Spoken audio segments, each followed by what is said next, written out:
I think building on Ian's point, this is billed as traditionally been a mobile-centric show. Yeah. Hence why MWC... Bit of a clue in the name, yeah. Bit of clue in the name. But then in the tagline, you've got most influential connectivity event. And then the big thing you see on the show floor is something that's tech-driven, AI. So what's the real identity? What's the real notion of the event? We're not seeing big device announcements anymore. No. We're not seeing big network-centric announcements anymore. A few years ago, it was 5G.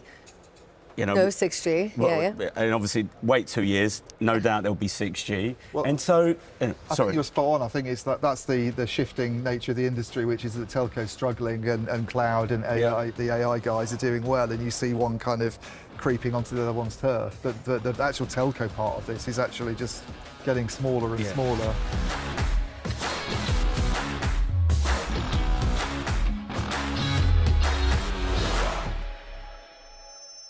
Hello and welcome to another Telecoms.com podcast. This is our traditional one from the show floor at Mobile Congress at the Media Centre. And we've actually got 4 or 5 guests lined up because we're so popular. I'm delighted to welcome back 2 guests who've been on in the dim and distant past. You were on it once without me, weren't you, Paolo? So we got... Yeah, that's why he was on. This is the first time we've actually... Yes. And we're going to get you on for a full-length one later on in the year. This is Paolo Pescatore, an analyst, and I'm delighted to welcome back Danielle from Totogi. Yep. Who we had on, we reckon, about 3 years or so ago. Maybe 4, yeah. And you brought cheerleading pom-poms. And the reason you did is because we'd been sort of teasing you, saying you were a public cloud cheerleader. Absolutely. And you also have given us what's probably our best ever bribe of the week, which is the Yeti cooler that we still use every episode now, don't we, Ian? Yeah. Yes. And obviously, Ian from Light Reading, as ever, is alongside me. Now, there's we don't have too much time, so I'm going to try and keep the opening bollocks to a minimum, but there is still quite a lot to get through. First thing I want to do is, Danielle, you've really outdone yourself. You brought along... I brought a bar cart and, you're... Hello. Right? Your podcast is... Scott, hola. Hola. ¿Cómo está? Encantado. He actually speaks some sausage. And so I think we should have cocktails, shouldn't we? We should. Let's see. What are the options? Well, last time I was on the podcast, I hauled craft beer from Texas for you. Now I think, I've been talking about AI, which is this new modern technology. I thought I'd bring old fashions to you, which is a little bit harder to bring into the Fira, but I have some Buffalo Trace, which is awesome bourbon from Kentucky, which I guess it only can be called bourbon if it's from Kentucky. Right. Right, so let's have some drinks. Yeah. So can we have 4 old fashions, please? Gracias. Very awesome. And well, that's brilliant. That's an amazing thing you've done, Danielle. Thanks a lot. You're welcome. I like to have a good time and have fun. And it's Wednesday of MWC, which always is a fun show, but a tiring show. And so I thought drinks might pep it up. And we were having old fashions with our old friend and colleague Ray just a couple of nights ago, weren't we? The only other. One of the great things about coming to this show for me is I bump into people who listen to the podcast. Yeah. And it's amazing, to do with any digital publishing, you just record something like this, stick it out there, and then suddenly some bloke in Australia is listening to it while he goes for a run. Yeah. And I wanted to call out a few people I've bumped into who listen to it. I chatted to Alexander, I'm sure I mucked his name up before, Ilivanov. Okay. Who's long been in touch on LinkedIn, and he's a really great supporter. And I met him for the first time on the Ericsson stand earlier. So hello, Alexander. Yay. And I also bumped into Javier Hernandez. Yeah. And I got a nice message from Raza Rizvi. So, and also bumped into Jeff Hollingworth, who was on the pod ages ago. So I just wanted to call those people out. They've all been in touch on LinkedIn. These are like proper shout-outs to your fans. And let's be honest, you're a bit of a celebrity now, Scott. Come on. Well, as you were just saying, this appearance on the pod is going to take your business to the next level. Yeah, I'm going to go mainstream now. I'm going down to Australia. It's the groupies can be a bit of a pest sometimes, but I'd miss them. You cheerleading. Cheerleading AI now. What are you cheerleading? Why don't I pass it over to you? What have you been talking about at the show? Well, I still cover the public cloud, right? I still think that's such a great idea for telcos. And I think with the, just the advent of AI that kind of came on the scene in November of 22, using the public cloud right, like even more so, there's a reason to do it, right? I think it's really hard to get the right chips in a private data center, those H200s. Like, where are you in the line behind Elon Musk to get the NVIDIA chips you need? GPUs, yeah. Yeah, so, the hyperscalers offer chips. They offer it pay as you go and pay by the use. And so I think if there was ever a reason to use a public cloud for the telcos, it's just getting stronger. And so I think we've seen some really great movement with the public cloud in the last year. Telefonica is doing that experiment with AWS and Nokia with about 1 million subs. And so, Dish, I think, has been a technical success, but commercially still kind of trying to figure out how to put plans that people want to buy out on the street in the United States. Yeah. But the small matter of revenue. Yeah. I know the thing that makes the world go round, right? Money, very important. But I think the network works, and we've seen some spot stories. I think NTT Docomo has been experimenting with network workloads on the public cloud. So, I visited with you guys, 3 or 4 years ago, and it was like a very sort of skeptical, we're not sure. And I think now we're in the like, hey, this might work. And Right. we're still in the middle. Either of you feel free to just fire questions around, but just one thing I was wondering about. So the reason you brought that cheerleading gear is that Ian and I had commented on you being a public cloud cheerleader, and that was 3 or 4 years ago. So were we right to be skeptical, or were you right to be a cheerleader? I was right to be a cheerleader, I think. Right. I really do think that. I think I had Ian on my podcast, Telco in 20, last year. plug. Yeah. And I kind of poked fun at all the salacious headlines. I realized he's a print journalist and clicks are very important, to get people to read his articles. And so I've read out maybe 4 or 5 hilarious titles, which I don't have right at the top of my, right, but it's like, be wary of the public cloud, like friend or foe, like vendor lock-in, is public cloud a waste? And we were just joking about it, right? Yeah. And Ian was like, really, those are my headlines. Yeah, I'm still. I think we're both right in a way, because I can see the benefits and I can see it happening in areas like BSS OSS, which is Totogi. Yeah, I guess. I think on the sort of the hard telco cloud, 5G core, certainly the RAN, I don't see much happening. I think there's almost been a move away from it. I mean, the 2 big examples that people come out with are AT&T. Yeah, with Nexus and Microsoft. With Nexus and Microsoft, and the one that you mentioned, the Telefonica Germany one. Yeah, Etisalat also is doing Nexus as well, which was announced here last year. It was, and I think the AT&T and Etisalat ones, there are slight concerns over those at the moment anyway, simply because Microsoft's getting out of the application side of things, and that's certainly what it was providing to Etisalat. Yeah. And I think if you talk to AT&T about it, they'll say, well, yeah, it's a public cloud provider, but it's actually doing a sort of hybrid cloud where they take their technology stack and they bring it into our facilities. Correct. And Telefonica Germany is quite similar, I think. Yeah. So that there's elements of that are provided from, they call it local zones, they're the regional zones. Yeah.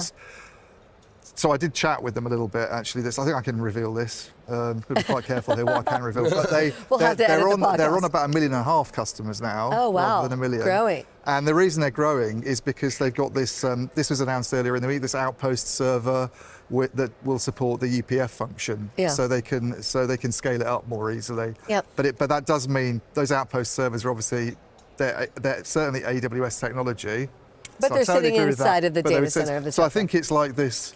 Yeah. I completely go along with you on the kind of chip side of things. That unless you have those kinds of resources and that amount to sort of spend on R&D, it's very, very hard for anybody else to keep up with. It's very hard for anybody to sort of have their AI expertise or any of those things. Right. But the model of deployment is not quite what you'd see with, being able to sort of host some OSS functions in there or So something I think I've else. moved the discussion from like no way, never, to like, okay, internal workloads, sure. BSS, probably. Yeah. And now we're just down to the network workloads, right? Yeah. And maybe not all of them, because I do think, edge and locality really matter. And then we have like the issues with like data sovereignty and things like that. Data sovereignty is apparently something that's been talked about here quite a lot. Not on sessions that I've been in, but a couple of the telco execs I've met have been like, data sovereignty is becoming a big thing. They were sort of expressing concern about whether they'd be able to do things with hyperscalers, because it's not just about having it in the country, it's about who's actually doing it. even Correct. more so. Right. So, And yeah. not that we wanted to get into geopolitics, but we just we just can't ignore it. we Immediately just go into put our geopolitics. foot over there for like 2 seconds. But yeah, I'm not banning it. I was saying before we started recording, I thought I'm going to tread carefully around that, mainly because I don't want to put any of our guests in an awkward spot talking about politics. But yeah, it's the elephant in the room, isn't it? Yeah, it's the elephant in the room, and also one of the common terms I've heard repeatedly throughout the keynote sessions and even on the show floor are how telcos are trying to provide and be the trusted form of connectivity, and I guess that comes to what you're talking about around data sovereignty as well. So yeah, we're all talking about it behind the scenes, and I guess there are probably some deep, meaningful conversations and a lot of scenario-based planning as to what to expect and how to provision for what might come. Well, that's a lot of it is like, I mean, so having said grandly beforehand, I'm not going to talk about geopolitics. We've gone there now. The genie's out the bottle. But that lasted a long time. But I think what we can do, what I'm really keen to avoid is the really spicy stuff. But I think, in Europe, this event's always a bit political. We always get the operators. I remember you and I laughing about it last year, was it, when all of them came up on stage, and it was just basically another round of special pleading. And they did it again. Cut and paste. Yeah, Cut and paste. Yeah. There's a lot of deja vu at this event, and I've sort of a couple of like very broad takeaways that I've got from wandering around. And various people said this to me. I don't think the numbers are as high as last year. Right. And I'd be interested to see what they've got to say about that. But I think it's felt emptier in some of the halls than it did last year. Really? Yeah. And I also think, and again, various quite senior execs have been saying this when I've been doing my interviews. They think it's a bit flat this year in terms of the messaging. There's not anything that's new. Some people have said the conference program. There's nothing new. It's like AI. That's the only real theme, or it's kind of carrying on things that had happened, in the past. And someone has said it's like an interim. MWC almost, where we're kind of between two things, and maybe it's like 4G or something. Things are moving so fast. G. Yeah. In between Gs, well, exactly. I spoke at the Gen AI conference summit on Monday, right? Which wasn't, it's a main track, the AI topic, right? But it's not on the keynote stages. It's not, one of the big talks. The room held 200 pre-registers, 2,000 people. The line was out, they filled the theater, down the hall, wrapped around. Obviously, they couldn't get everyone in, and I was like, "You guys completely misestimated the demand for this topic, right?" So there are pockets. There are going to be pockets. I think building on Ian's point, this is billed as traditionally been a mobile-centric show. Yeah. Hence why MWC. Bit of a clue in the name, yeah. Bit of clue in the name. But then in the tagline, you've got most influential connectivity event, and then the big thing you see on the show floor is something that's tech-driven, AI. So what's the real identity? What's the real notion of the event? We're not seeing big device announcements anymore. No. We're not seeing big network-centric announcements anymore. A few years ago it was 5G.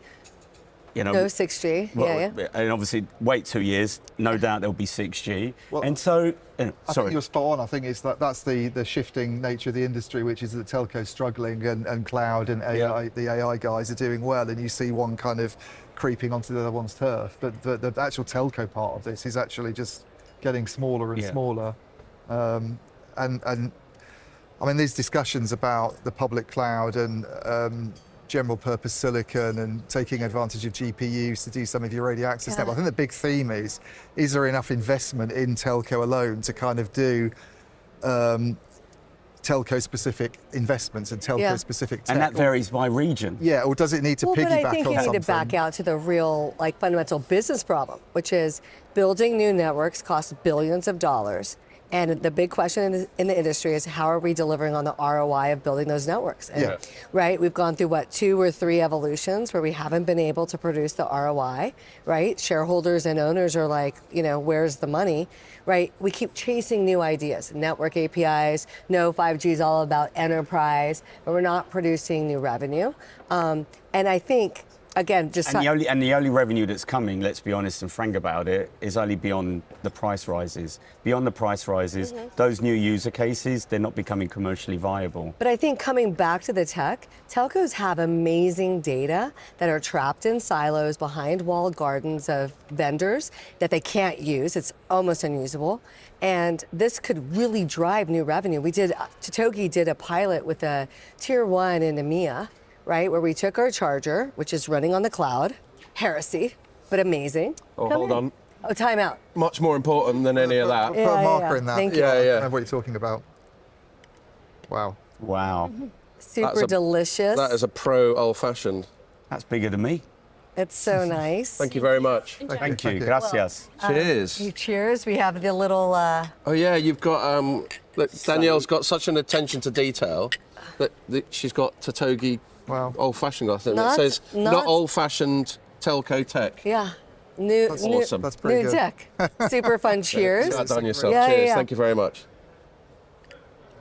I like mine to be very orange forward. Otherwise, Yeah, I yeah. have to wait for the ice to melt way too long. Right. Right. That's delicious. It's good. It's really good. Let's get the party started, Ian. Right. I mean, this is perfect. Back to regulation. But but back to the telcos, I think this is where you really can apply software ideas like cloud and AI to generate revenue. I don't think we need to go chase some new big idea. I don't think they need to become telco to tech co. I think that's too big of a pivot, but you can apply tech to telco, and I think you can generate more revenue. And like I was saying, we did a pilot of one of our products that sits on top of our charger, uses machine learning and generative AI, and we grew revenue 10 percentage points. 10 points. Yeah. On just normal retail stuff. We brought inactive subs back. They, in a prepaid market, started using more data. Right, that's actual revenue. I think the harsh reality is when you do look at the telco business, you do need to look at the regions. So particularly if you look at North America, they're the only ones who have kind of guided towards higher capex for this year, and they're happy to invest. Yeah. If you look generally across Europe, most of them are very much looking to streamline a lot of their operations, and they're still very much at an early wave of just deploying 5G standalone. Well, They're Europe not has quite- such an interesting problem because That's- you have these small countries that are almost like states in the United States, but they're literally separate networks, whole separate stacks, Yeah. whole separate operations, And that's- whole set regulations, right? And that's where, unfortunately, even though I have kind of made a comment about it and the telco's bemoaning the regulatory environment, it's not right, to be frank, that you have 3 or 4 networks in each of those countries, and they do need to think about some form of a pro-investment world, and that's where perhaps we do need to see real. But it's it's in the hands of the Commission.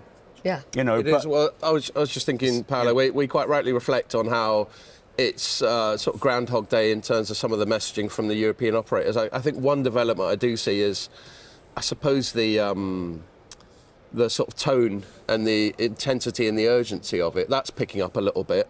And one of the reasons it's picking up is for the aforementioned geopolitical reasons. The old fashions are to get into you. Europe's realising it's got to do more. Yeah, and very quickly. Yeah, it's got to do more. And I thought with the EU, anyone who listens to the pod regularly knows I'm pretty hard on the EU. And I just thought it was remarkable. One of their announcements not long before the show is like, yeah, we're going to be much more supportive of business from now on. And one of the big things we're going to do is have a bit less regulation. I thought, oh, is that it? Yeah. You're just going to get out of the way a little bit. That's how it's going to. And I don't think it's enough. I don't know what Europe's going to do. But like I won't name them, but we've been chatting to European operators just like in the evenings, so it's all off the record. Yeah. But Like who? you nearly got me there, mate. And yeah, things like consolidation comes Yeah. up, and I think we certainly chatted about this before. But I wonder what you think, Ian, because you and I have definitely discussed this. When they talk about consolidation and the thought of, let's say, there just being 4 or 5 operator groups across the whole continent, what do you think of that concept these days? I can see what they want to do because they're trying to set Europe up to be like China or the US. Yeah, and think another of it block. as a 500 million, person country with Yeah. 3 big networks and and 3 cores as opposed to 22 or whatever it is. I mean, it's more than that, isn't it? It's dozens. But I get the inclination to do it, and it's the same as things like spectrum harmonisation. It would probably make sense from a efficiency point of view and an investment point of view to have a system that's more coordinated between countries. But I can't see it happening easily. That's the problem. It's like And it's, also the it's timing. a political issue. It's a cultural issue. It's not. I don't think there's a popular will to have a sort of federal Europe. There's not a common language. Would countries cede control of things like frequency decisions? I mean, that's considered to be a sort of like almost a military asset, isn't it? So I just don't see a lot of this happening. But there's an argument, though, that in each of the individual countries, you reduce the number of players to perhaps 2 or 3. You do. You don't necessarily have. They could be controlled by. The problem with doing that is if you talk to the operator groups, you can guess which ones because there aren't that many. And you say, well, surely you have some of these synergies anyway because you're operating across like several countries. They'll say, well, we are, but we have to have a separate core network in each one. We have to have a separate such and such in each one for regulatory reasons. Yeah. And therefore, you're kind of duplicating a lot of stuff that you wouldn't have to do if you were in the US or China. That's one of the things they'd say. And it's still quite patchwork, even with those big telco groups. I mean, I think what the European Commission seems to want to do is have some top-down approach where they can almost engineer that Vodafone, Orange, Deutsche Telekom and Telefonica stretch from Portugal through up to sort of Finland. Well, that's where cloud, I mean, from a technical perspective, if the cloud could work with networking, cloud would solve a lot of that problem. Now, you're still not owning your own core, you have some regulatory issues, but you could treat it like a block of land, and the cloud could consolidate a lot of things. But they'd have to have their own cloud. That's never going to happen with someone like AWS and Microsoft in this environment, I don't think. Irrespective of whatever scenario, it's not something that's going to happen anytime soon, and it would take many years. Yeah, we've gone down. We have gone down geopolitics completely. With it's fine. We can move on now. It's fine. Well, I'm going to move on only because we've only got about sort of 10 minutes or so more of your time. So you better knock that old-fashioned back down. I know. I'm going to try. I'm getting there. Look, you're getting there. Yeah. Come on in. Sorry. Well, I'm still on, aren't I? Raise the pace. Fair enough. But there is an interesting point, though, when you think about it, in terms of one of the key elements is around technological leadership in Europe that's lost ground, and you can clearly see, they will continue to lose ground in 6G as well. Yeah.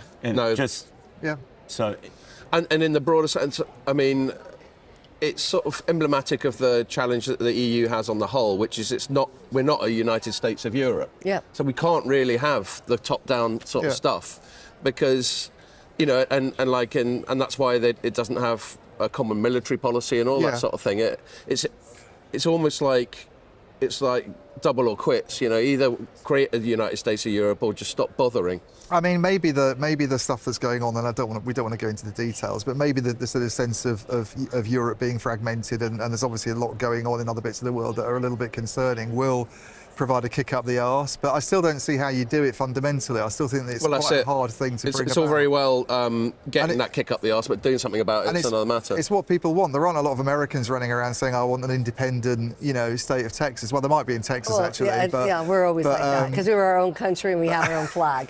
And so Texans are constantly arguing we should secede. Just worth noting in the conversation, Europe has attracted a lot of foreign investment of late, with particularly, as we, STC, Etisalat and Barty. So there's a lot of foreign investment coming in. So which kind of underlines some of the opportunity around to what you're saying, Daniel, around technology. And, consolidating. So there are moves happening that. Well, I have a question for you guys. I'm working on a blog right now about Elon Musk's Starlink, right? We're seeing telcos in different parts of the world, not just the United States, sign these emergency service, direct to cell from the satellites from the low Earth orbit. Isn't, you always worry about, vendor lock-in and are hyperscalers a threat. I don't think the hyperscalers are a threat to telcos, but isn't Elon Musk Starlink in these deals? Maybe. I think some of this eSIM stuff that they've been doing is a threat. Hasn't he done an arrangement with AT&T and T-Mobile where you can get a sort of eSIM service through Starlink? And I think Apple's making a move in this. Yeah, and then he goes and offers you airtime for half the price, and it's like, well, why is anybody going to stay using? And he's not buying the spectrum, right? Yeah. He's doing the spectrum sharing thing. Isn't that a? But unless I'm missing something, let's not forget the fact that satellite direct to phone is still rubbish. Right. I mean, you can use it for text messages. It's still quite nascent. That's a nicer way, but that's an analyst speak way of putting it. But And I say it's shite. it is rubbish. But I think the satellite I've always found struggled to get excited by, because when I got into the sector back in the late 90s, actually satellite was a hot thing. Yeah. And I was working for a company that's now called Analysis Mason, and all of their money was coming from satellite projects like Teledesic and Iridium. Right. And then terrestrial 3G came along and completely sort of upended the business case. Yeah. And then ever since then, Obliterated it's been this, it's serving maritime or some desert community where there's a need for super rural. Super rural, tiny few percent. And you sort of think, well, what's driving the interest of people like Jeff Bezos and Elon Musk? And I wonder in the back of my mind whether they're thinking, and someone agreed with me on this, that the technology improves in future to the extent where you can then have a global platform in the same way that you have isn't that the concern? Cloud platforms. Like, yes, it's rubbish now, but he's made the connections and the inroads, right? He's, subscribers. Yeah, it's hard to bet against Musk evolving rapidly. Yeah, right? And he evolves. Listen, I'm going to move it on because we're running out of time, and I wanted to address the obvious sort of buzzword, apart from geopolitics, at the show, which is AI. Yeah. And it's very easy, and we often are on the podcast, to be sceptical about it. And I'm always just one moment away from invoking Terminator and dystopian stuff. Skynet. Yeah, and all that sort of thing. Yeah. But just for you two, while we've got your time, and I'll start with you, Danielle. Can you just maybe slightly sort of jargon bust it or sort the wheat from the chaff? Everyone's been going on about AI. What's the actual useful stuff as opposed to the spammy stuff? Yeah, to do with I AI? think it's the biggest change that we've seen in our lifetime. I think it's going to change everything about the way that we work. It is not hype. I think when you start to really redesign roles from the ground up with AI, an AI-first mentality, it's really going to reshape companies. I think telcos can take out millions and millions of jobs, right? And they're doing it. Right. They're doing it right now. It's real. Yep. And so, we're early days. This isn't the middle. This isn't the end. The AI is getting better and better. It's reasoning now. The product that we've built, it's becoming self-aware, isn't it? That's where you're going. Well, not so much self-aware, but it can reason. It can reason and take action. And so right now, the logic and judgment of action taking is in the minds of humans.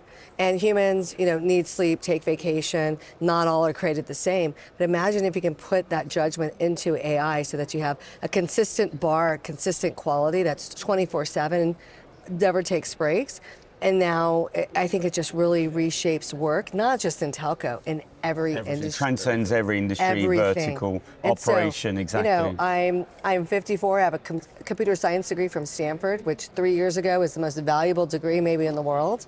And now anyone can learn how to code in AI and create applications literally in an hour or two. And so... but AI can't replace you, Danielle. There's only one DR. There is only one that does crazy ideas like my old-fashioned. But I wake up every day, log into Twitter to just see what's going on, and I'm just like, Sorry, what was that?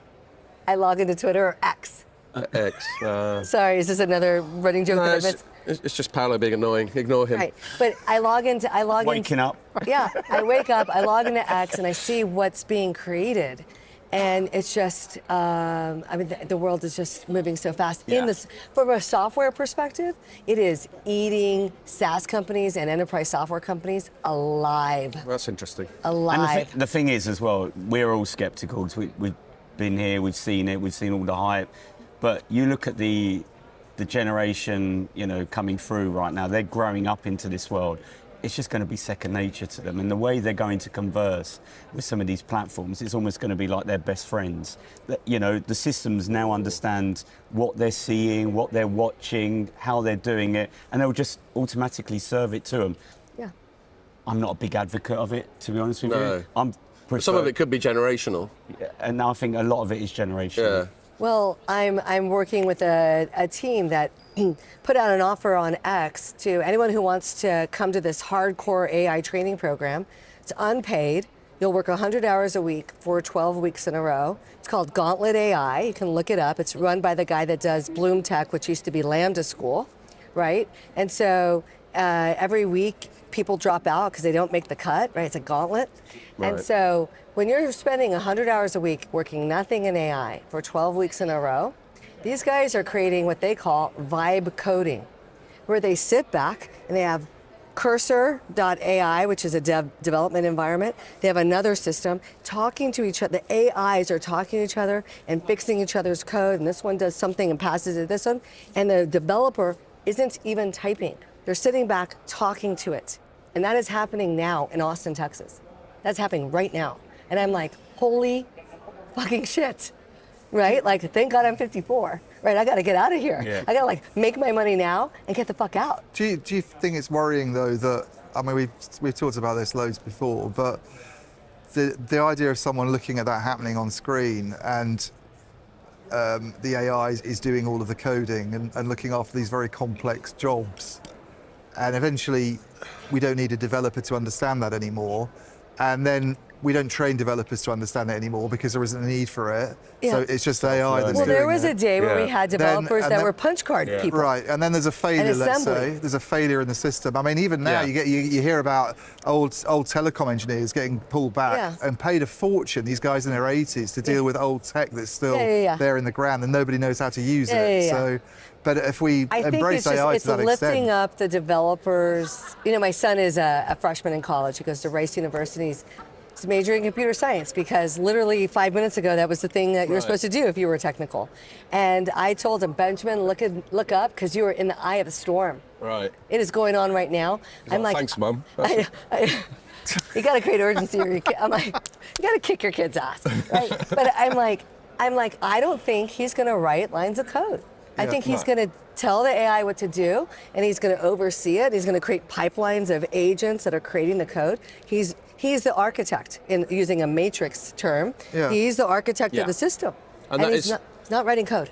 And that is the interesting thing, and we're going to have to wrap it up in a minute. I know I gotta chug. you've got a party to I run, got haven't you? Best party in Barcelona, baby. Yeah. Which thank you for inviting me. I'll do my best to attend. You got an invite. Yeah. I have an invite right over there. There we are. Here comes one. Here comes one right now. Oh You have look, to have your own podcast, Paolo. here we are. Look, here's your invite. Oh, thank you so There you much. go. There we go. Hand What? delivered. Your hand delivered. Nobu And chef. look, Nobu chef. Danielle is the queen of the props. I am. Basically. You know what? It's always an opportunity to brand. Yeah. so, Can't wear a cap, wear a shirt. so Bring it. MWC 26, will it still all be about AI? It will be. Probably. More. It Yeah. will, and we'll probably still be recording a pod, and we'll still be trying to sort the wheat from the chaff and the useful stuff from the bollocks. But one last thought before I let you two go, and we got a couple of super subs lined up to take your place. Is That's nice. You what? Nicely done. Yeah. Yeah. Yeah, this is super You're fun. appreciating the transition. Yeah. Is the segue. the talk about it sort of rendering job roles obsolete and all that sort of thing. You know, this always comes up, and then people talk about the Industrial Revolution. There was one, you know, when sort of factories came along and people adapted. And I think you made a really good point, Danielle. And I got kids about the same age. There will be new jobs that are AI adjacent. Yeah. I mean, it's not even necessarily obvious what they are right now. But Correct. as you say, being able to communicate Control in a the AI. useful way with the AI is the thing. And then, and maybe also, you know, back to my sort of normal paranoia, there'll be a whole industry of mitigation and damage limitation We'll and see. stopping it taking over. So hopefully. Yeah. So yeah, on that cheery note, Super awesome. Embrace. Embrace change, that's for sure. did you know, Paolo, that the only constant is change? I do now. I thought you'd appreciate that bit of business bullshit cliche. So I'll say goodbye to you two. Watch out, Paolo, when you stand Yep. up. So if I we am can- standing up. No. So for people who don't know, I'm always teasing Paolo because he's a bit shorter than I am. Well, you're ginormously tall. You got to make sure the audience knows that you're like a giant. Here's one for the podcast people. We've got John Strand in the background taking photos of us with his phone. It's all happening. Should we go? Yeah. Just Yeah, so if we can get the mics off them guys, and if you can invite the other two guests on, Awesome. that would be great. Great. Thank you, Daniel. And, Thank I you, hope to Scott. see you later. Thank you, Super Ian. fun. Super fun. See you. Let me know if you need a refresher. We have a whole bar. We might. Yeah, do yeah, that. we might do. Are you leaving it here then? I don't know what the plan is. Okay. I have no Right, so idea. good. I'm not in charge of the bar cart. So we've got There you go. we've got Banter it up. we've got the replacements coming on. That's right. Yeah. The super subs, as you put So it. we got to do some filling. Okay. Why don't we Phil, about the AI stuff? Yeah. I mean, it's a really good point about I've been doing having a few conversations about agentic AI, which is something Yes. we chatted about with Dean on Yep. the preview pod, Yeah. and As have I. one of the conversations was even about whether you can have an agentic AI CEO. Yeah. And actually, and some of my sort of reservations about it are directly relevant to the pod, because I think what will never change, however clever and autonomous the AI becomes, it's still a machine. And I don't think people want to do business with machines. People don't want to take orders from machines. People certainly don't want to fucking socialise with machines. Yeah, well, that's why I'm very sceptical about the idea of an agentic AI CEO. I mean, I think people run companies. AIs aren't, we're not at a position where AIs are in charge. And So I just want to butt in. Are we grabbing the next guest? Is anyone grabbing the next guest? No, I think I better grab them. Sorry to interrupt. okay, do you want to pause this then? Or do you want me to carry on talking? Yeah, you as just I'm talk to talking yourself, mate. Yeah, I mean, I find it quite hard to. Can we mic up? I find it quite hard to believe that we're going to have an agentic AI CEO. There we are. Well done. I just think that no, Strand's we're still gate going, crashing. John. How many? No. No, I'm not going in. How many shows are you gonna do where you still drink old fashioned, all of them? Yeah, people won't hear you. This is the problem because you haven't got a microphone on. Let's chat afterwards. Yeah. So this, for people who are just listening, John- our friend John Strand John's just leaning decided over, to gate but you won't crash be able the to set hear and start anything. talking to us. So, yeah, I mean, I think the agentic AI CEO idea is a bit odd because people run companies, Yeah. and AI at the moment is still a tool. It's not sentient. It's not it doesn't reason. It doesn't understand causality, and these. To have a situation where we've got an AI running an actual business is putting it into a complete science fiction world Yeah, where they're totally. almost like Blade Runner replicants or something. Indeed. I think we were joking about it. Maybe it was afterwards when we were in a pub. We were joking about having to do business with Rutger Hauer.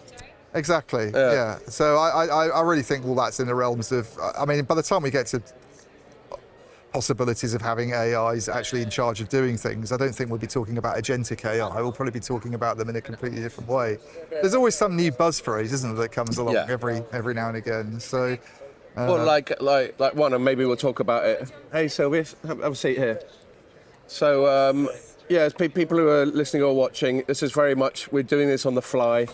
We had so many people we wanted to talk to that we just thought, oh, the drinks are going away. do you want an old fashioned? Why not? See, do you want Por another favor. topper? Go on then. We're already cool. on. We're already on. Right. We're already on. We need to keep talking, Scott. We need because to keep the talking. people who are So listening. yeah, we're they're kind of gonna think winging what's it, and we're going on. bringing in Sylvia from Open Signal, who's been on the pod. Great to see you again, Sylvia. Good to see you. And we're just waiting for Mark from Ookla to come on as well. And apart from both of you having been on the pod before, we've also been to the pub with both of you before. So Yes. hey, welcome, Mark. Greetings. Hey. How you doing? Good to see you. Good to see you. Good to see you. Okay. That was good, performative. The fact that you two have been chatting for the last hour behind the scenes is another matter. It's like You can tell he's trying to do a high school he's drama. an analyst. He's a consultant. And it was a bit cheeky of me to bring you both on together because you're competitors professionally, but I know you're also Indeed. mates, and that's why I thought it'd be fun to have you on. So we've just been, we're getting a drink ready for you as well. Wonderful. So we've just been while we were sort of filling this sort of awkward gap while we brought on our super subs, as I've referred to you. Super subs. yeah. Okay. Ole Gunnar Solskjaer over Yeah, here. exactly. Yeah, exactly. Yes. I mean, that's actually a compliment because he used to come on and score a load of goals. So you're All basically right. being marketed as better than the people who've just left the So you're pitch. the new Paolo. And you're Danielle. Exactly. Danielle. See? There we are. Nice. And when we were just chatting, filling in the time, we were talking about obviously the dominant buzzword of the show being AI. Yep. Yeah. And I don't know if you listen to the pod much when you're not on it, but I'm always just one step away from getting freaked out and dystopian about the whole thing. There was an NGMN paper tail end of last year. It had a picture of a robot on the front of it, and they've obviously used AI to create this, and it honestly looked like the Terminator. Right. Red eyes. This is the thing I find quite bizarre about all of this, is that the whole thing's quite dystopian. Yes. And yet people don't seem to be. And people lean into it. They're slightly. leaning into the dystopia. It's like when Zuckerberg called it the metaverse. Yes. There's a book called Snow Crash by Neil Stephenson who coined the phrase metaverse, and it's a dystopian vision. Yeah. That you wouldn't want to be in that kind of Anywhere world, near. and yet Facebook reached for it and went, we're going to call ourselves Meta, and we're going to pitch it as the metaverse. We'll have But there was not 1984 much discussion of Meta this year, right? Have you been? No, I'm just saying as an example of. No, but of that is a good point. But Metaverse kind of went away. Yeah. Yeah, We that's still so. see IoT a little bit. Yeah. Now the convergence Oh yeah, of no, IoT all that stuff's and AI, not relevant. I'm yeah. just sort of saying as an Yeah, example of okay. people sort of leaning into things that are quite dystopian and seeming to think, and that's what I find quite worrying about all this. It's like in the days when you were talking about 5G or 4G or 3G as potential revenue growth opportunity, and you can get these new services on your phones, and it's all quite fun, and we can do gaming, and it's it wasn't. Nobody was thinking this could uproot society and sort of turn the world of work on its head and leave billions of people with nothing to do. And there's a lot of leaning into AI, and we were just talking about this before Danielle left, and I don't know if there's enough conversation about that side of it. Yeah, and because it's such a competitive dynamic, obviously, between superpowers, and Europe's trying to forge its path as well, so no one's really going to back down, right? Yeah. You just... Well, that's it. When it becomes a competitive thing, so there's obviously a whole sub-industry of AI to do with ethics and safety and all that sort of thing. But then as soon as it becomes, we've got to outdo China and DeepSeek or whatever, then all that just gets thrown out the window, and it's just like as fast as possible. So that's all a bit worrying. Is it Sylvia? Has AI been like the thing that's mainly coming up in your chats, or has there been another big theme for you? Well, so in terms of AI, so I learned during the show agentic AI, the self-learning AI, and so on, which is. Yes, AI would learn, right? We all teaching AI. Like you remember when you click every single time, do you see a bike? We're teaching the machine learning models and so on. But AI has been on forever, pretty much, right? Yeah. We've had machine learning before. The networks are constantly improved using AI. And in terms of what we see, whether there's increased demand on networks, we don't really see, because you can think of AI as having a very slow Slack conversation. So at the moment, that's what it really is. We don't see these massive loads on networks due to the AI. Obviously, there's going to be massive loads in the future on data centers, and there's more data center focused conversations. So if you go to SK Telecom booth, they have the massive, data centers and what you need to do, because you need to then cool the data centers. And you can see we're live. She's laughing because some geezer nearly walked straight across our little set. No, but he actually corrected himself very well there, I thought, at the last minute. I just walked through and go, I don't care about them anyway. He's a polite yes, journalist. and it's very important, because we talk about energy efficiency, but with AI data centers, energy, more energy, so you need to use AI to make sure it's more efficient. So it's kind of a vicious circle of constantly looking at it. But yeah, AI comes up in conversations. We're all using AI more and more. It's coming to our phones. Probably you already discussed that. There's lots of AI conversations. No, you haven't discussed We haven't that? discussed it on the phones much. Yeah. But it's being deployed. we haven't discussed it now. But yeah, for want of any really interesting innovation, everyone's now launching an AI phone, Yes, whatever the hell that means. Telecom, Magenta. So what is it that Deutsche Telekom has done? Because they had some announcement at their stand. That was it on Monday, I missed Yes, that there's presentation. partnerships. I can't remember the exact names of companies, but they launched last year. Perpetuity, is it? Yes, perpetuity. Perplexity. Not perpetuity. So last year there was a proof of concept. This year they're showing. I think they want to bring down the price point to like $300 from the $600 and what have you. And obviously you have Galaxy, you have Apple. It's all around AI. AI will help in every single facet of the society. I'm locked out of that with my iPhone 14 Pro, unfortunately. Yeah, same. But yeah, it's interesting. Deutsche Telekom's kind of having a press conference where they're talking about handsets and AI on handsets, I think. I know, I've found that quite counterintuitive when I saw the press release. I was like, why are they... Yeah. You know, operators used to launch their own handsets about 20 years ago. Why is this coming back? There was a T-phone last year, wasn't there? If you remember that, it was trying to re-envisage the UI. They had one when they talked about glasses, wearable glasses they were working on, which seems to have died. It was like 3 years ago they were talking about these wearable glasses, and they haven't brought that up since then. So that obviously didn't go anywhere. I've got a pair of the Meta Ray-Ban glasses. Are you using them? Well, they were great to start off with because you could look around yourself and go into town and say, take a picture or a video of a landmark and say, tell me about this. Yeah. But now I think EU regulations around being able to take photos and interpret that, it's all locked down. So I just get the error message. I can't. Oh, that's not ideal, is it? I'm not ready to do that yet. Yeah. I just wonder with the DT Perplexity.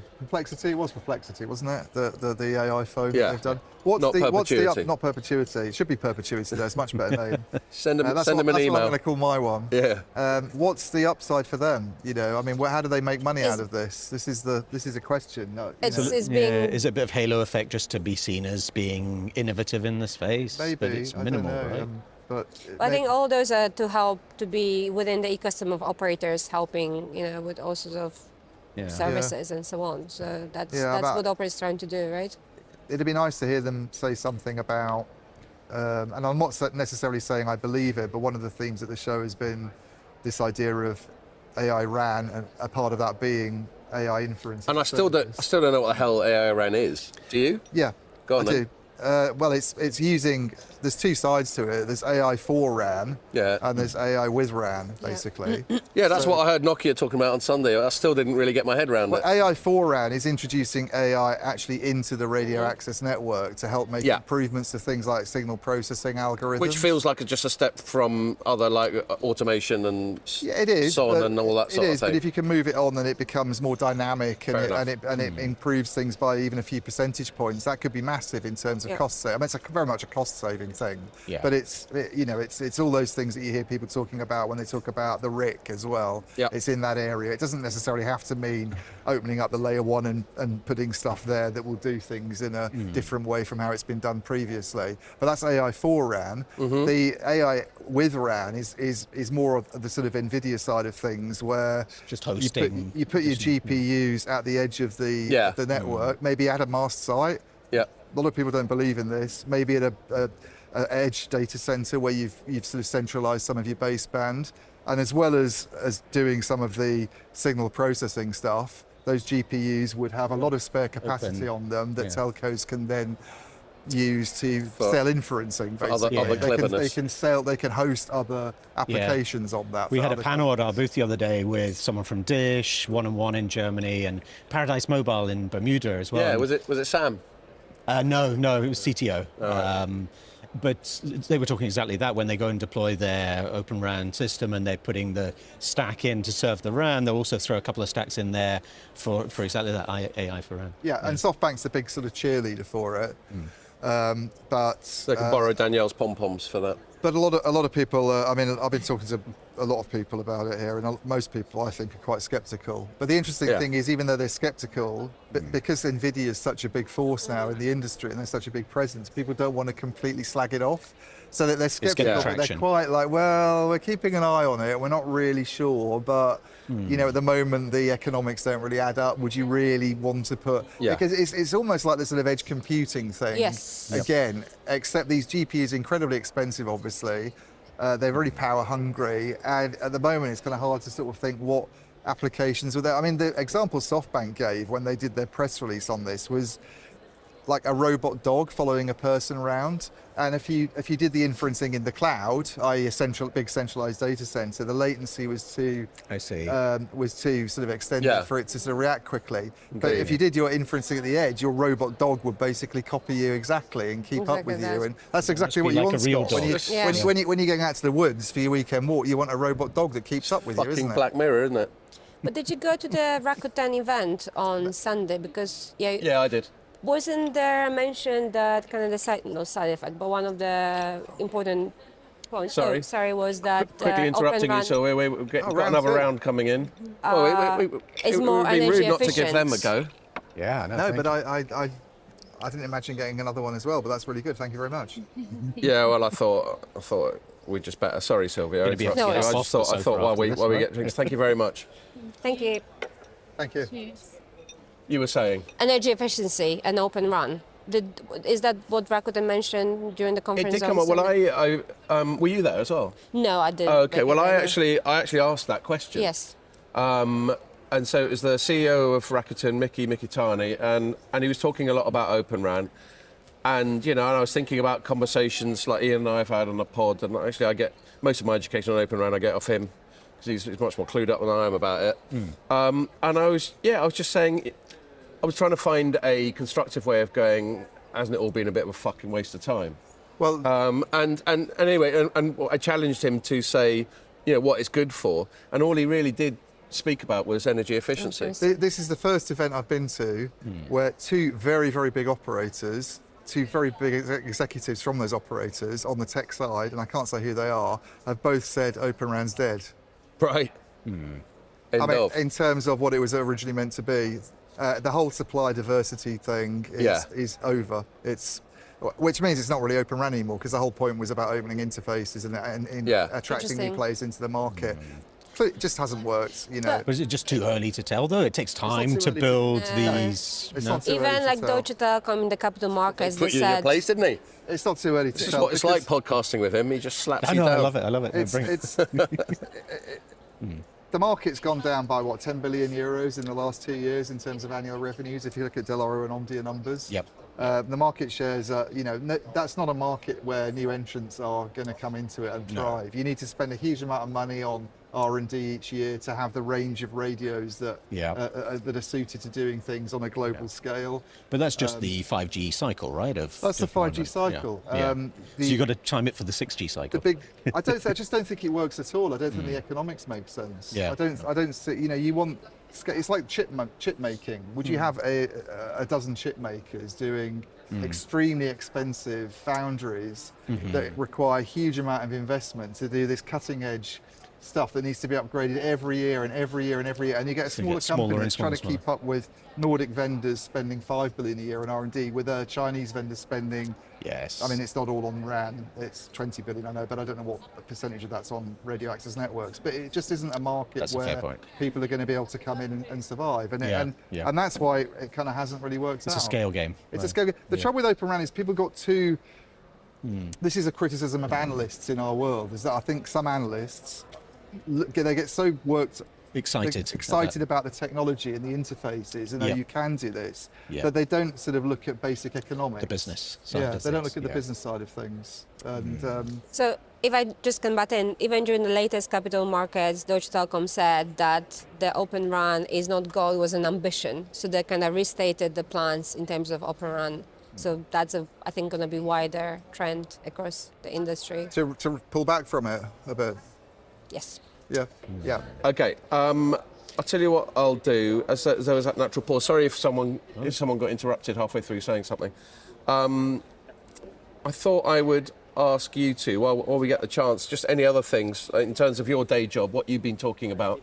So we covered AI a lot. Yep. We've sort of touched on Open RAN and whether or not that's a waste of time. Maybe I'll start with you, Mark. What else from a Ookla point of view? I always worry that I'm going to get your two companies wrong from an Ookla point of view. Who you've been talking about at the show? Doesn't help that we start with the same. Well, same indeed. letter. We've been looking prior to the show a lot at 5G standalone and the advancement of 5G standalone globally. We can see in the Android data that we collect when we look at speed test samples, the share between standalone and non-standalone. So we produced a paper fairly recently, and we always do a graphic for MWC, high-res image globally. And there we see obviously China, India with Jio, T-Mobile in the US, those markets way ahead. The focus of this piece was more specifically on Europe, because there's a lot of talk over that block's competitiveness and the need, and there's some markets that have been looking at 5G standalone, like Germany, the regulator monitors the spread of 5G standalone. I think the UNICO project in Spain is a publicly funded project looking to build availability of 5G standalone across the market. And then as part of the remedy in the UK for the Vodafone merger, there's some requirements there.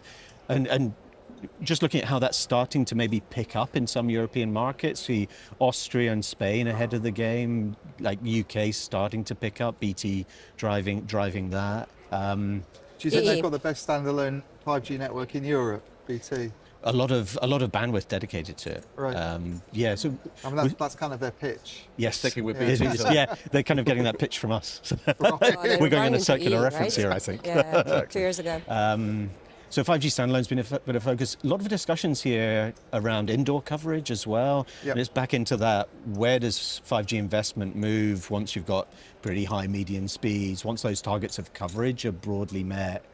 We're having a lot of discussion with neutral host vendors, trying to encourage operators aren't really going to invest there. So how you bridge that investment gap, we highlight some of the issues with the crowdsourced data. That's an important one. Sorry, I'll let Sylvia. No worries. So the theme from OpenSignal is experience trumps speed, so experience over speed. So what we're really leaning into is talk about consumer experience.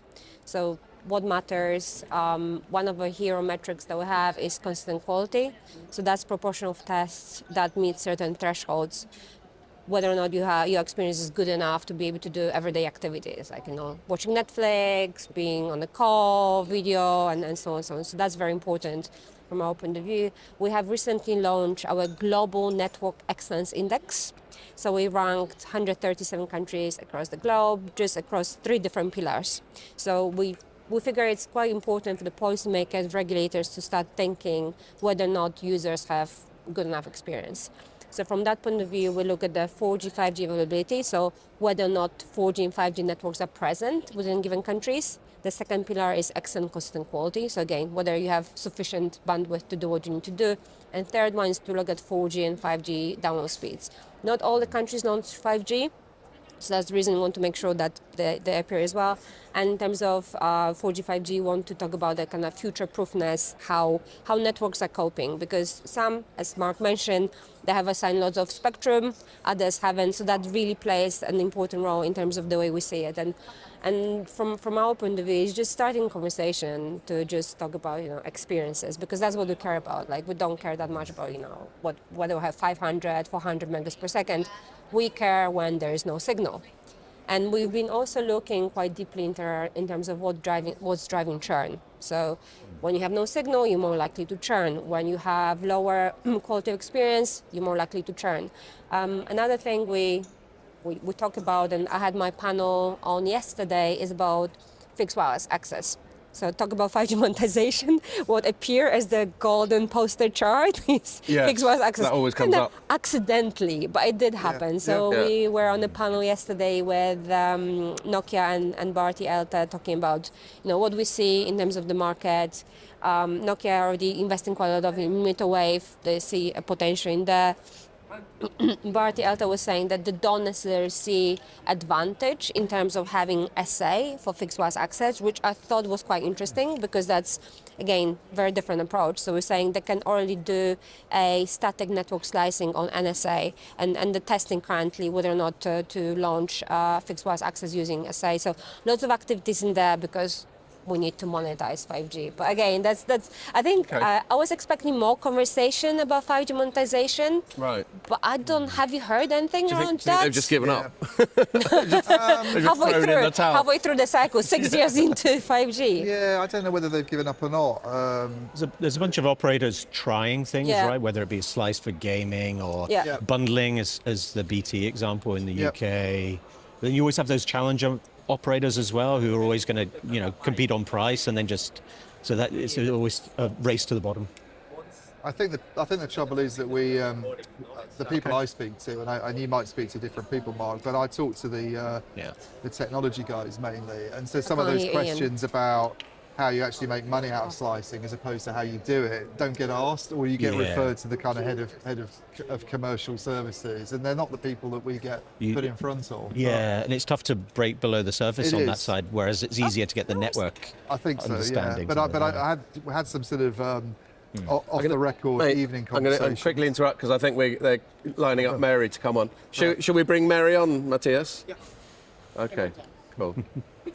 Sorry, carry on, mate. I was just saying, conversations in evenings on background, Yeah. people have expressed a lot of concern about some of these initiatives to do with APIs.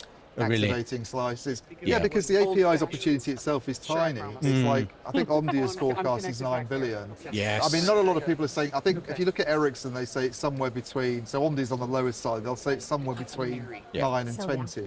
Yeah. That's If you look at that peanuts in a globally. market where communication service providers earn about $1 trillion a year in revenues. Yeah. So the only way that APIs are ever going to make any money for telcos, as opposed to the platforms, and I agree there might be some Yeah. upside for them, is if it leads to new usage models. Yes. And the problem with That the they new can usage money- models is it's like, are you going to pay for a gaming slice? Are you going to pay more? Are you going Yeah. to pay for some kind of quality of service experience? Yeah, You know, yeah. are you going to pay more just because you can get two-factor authentication? Yeah, which is maybe why we haven't seen standalone deployment so aggressively in more Yeah. advanced 5G markets, because they've already got really good performance already, median speeds, 300, 400, like guaranteeing level of quality of service just wouldn't appeal in that market, right? Yeah, exactly. Yeah. Because Scott describes it well. It's the less shit button, isn't it? You know. Yes, That's what Yeah, it is. that was the quality. Okay, so we're going to have a quick cut.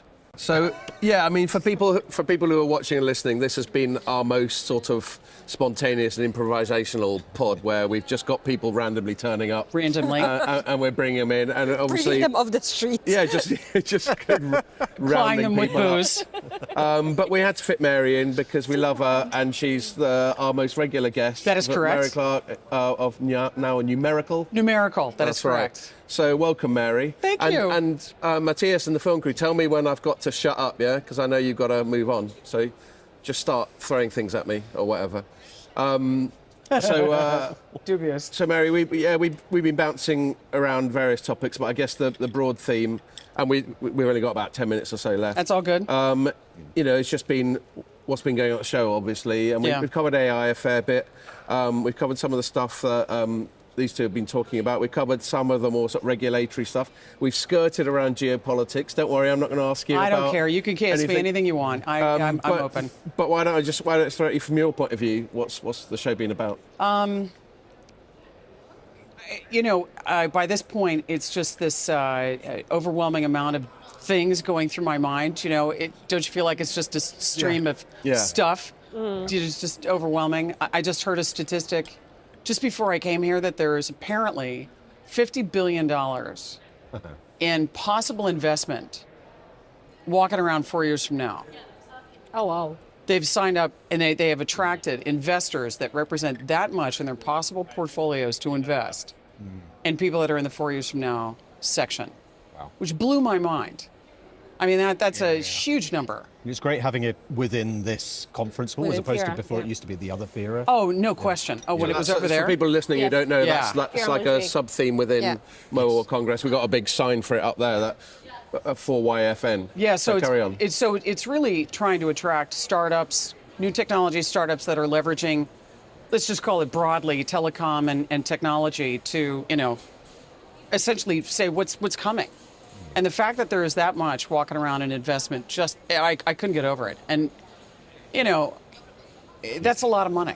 That's a lot of money. I don't care who you are. I don't care who you are. That's a lot of money. What else have I really taken away? Yeah, it's a lot of AI. Yeah. It's a little AI word salad for me right And now. it's tough AI to for find everything. something beyond the AI Yeah. that really stands out because AI seems to drown everything else. Yeah, but have you been able to really discern what's the beyond AI? I haven't really been able Is to there a discern beyond that. AI thing? I know. I'm just saying, as you walk booth to booth, and they've got AI splashed all over What the comes place. next? I'll tell you Yeah, what's beyond it's AI. like- Fucking Armageddon. That's what's Yeah. beyond AI. Well, someone Social on someone that. said what's beyond AI is quantum plus AI. Quantum, yeah. And again, you know, that just immediately we go right to the Terminator for that, and we're all done. Yeah, I and mean, if it's, someone you know, wants it's to- over. Well, you have it there, Take that right? from me, The they create can. better Yeah, exactly. I mean, You did it here hands. first, Yeah. quantum plus AI.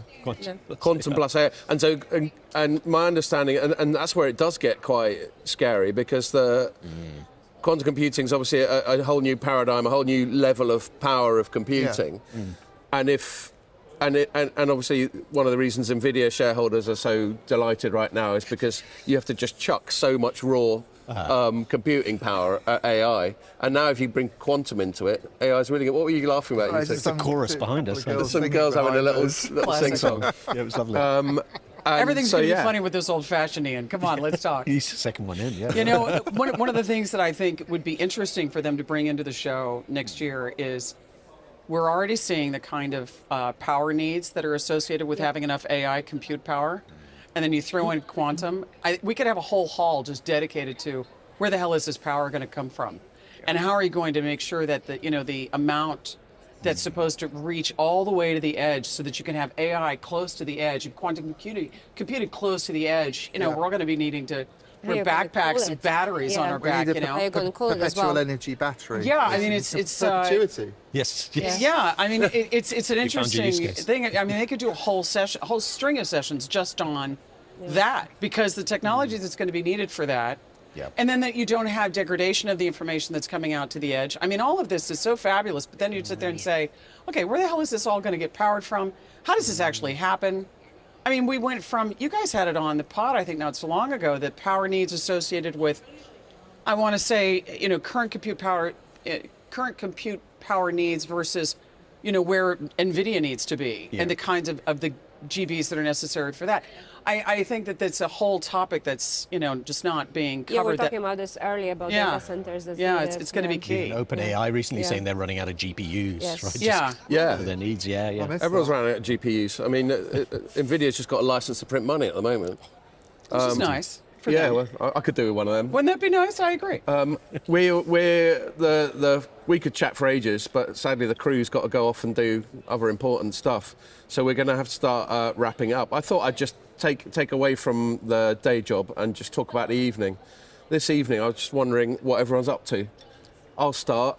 We're gonna, after this, I might go and see our friend Amy at the Red Hat stand. And then we're going to have a bite to eat with our friends from Huawei. And then I might try and go, if I can possibly do it, to Danielle, who's on. She's got a party going on. I might try and go to that. And then we've got our traditional thing that we've always done the whole long. This is about my 10th Mobile World Congress in this job, where we go to a bar just off La Rambla on a Plaza Real is the location. Yes. Nice. And we all go there, and get pissed until oh shit o'clock. So that's me. So what's new then? Evening bollocks, as it were. You'll be proud of me, Mary. I was out till 3 last night. Well done. Yeah. I was good last night. I was midnight the night before. Good the night before, midnight, 12:30 the night before, I guess. So, we were out on Saturday. Yeah, so kind of back and forth. Tonight, no, forget it. I will be at the evening bollocks, the getting high. That'll be... It's a Wednesday night. What are you going to do? What about you, Sylvia? Been out much? Are you coming out tonight? Well, I try, but I've been battling a cold, so I've been very well behaved. Oh, you wear it well. Yeah, I know. You'd never know. You'd look great. I know, good. But we'll try to join you, obviously. But Definitely. Yeah. Definitely. What about you, Mark? Have you been out much? Not a huge amount. I'm a Spaniard in the making, so I'm commuting from just down the You're coast. just down the road, aren't you? Yeah. I forgot about that. Spaniard Heading in the back. making. That's awesome. The language is a long way off, but back home to the wife and kids. Smile and use that fabulous British accent, and you'll be fine. Yes. Thank you. It'll be fine. The British accent isn't so effective in Europe. They've got their own cool accents. That's true. It's actually Scottish. Sorry, come on, mate. Yeah. Oh yeah, no. Out for dinner with the team, local team, European team from Ookla later on, and then open to suggestions or invitations. Well, I think you should come to the Glaciar thing, the Plaza Real thing I was just talking about. I like it down there. That would be great. And Ian, I obviously bump into you all the time with colleagues, but have you been quite sensible this year? Yeah, probably have more than recently, more than last year. I mean, I've had 2 or 3 nights, I think. I've had one late night with you. I think it wasn't even that late. It was 1-ish. Saturday. And one last night 12, I think. Yeah. And the night before probably 12. So yeah, I've not really done. Can I just bring up one thing? What is the most bizarre thing you've seen at the event this year? Have you been Scott. That's a good note. No, I came across a smartphone for dogs, so I think we need to Smartphone for dogs. We need to get a smartphone for dogs. Well, I think that sounds like a good note on which to end it, because I know I've got to wrap up. Yeah. That was great, and thank you for everyone for accommodating how chaotic and improvised it all was. But that's part of the fun, isn't it? Always. And thank you for our audience for bearing with us, because some of the bits they must be wondering what the fuck we were playing at. but it's all good fun, isn't it? If they've And been thanks, listening crew. to it for so long, then they would know what's coming. So yeah, and we're already 2 old fashions in here, and it's going to get messy, isn't it? Yeah, let's go get some more.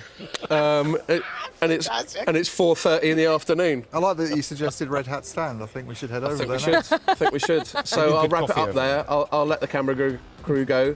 Thank you, all of you, for coming on. It's great to see you. And hopefully we'll get you on a pod in London sometime in the near future as well. Okay, and thank you for listening, and make sure you join us for the next one.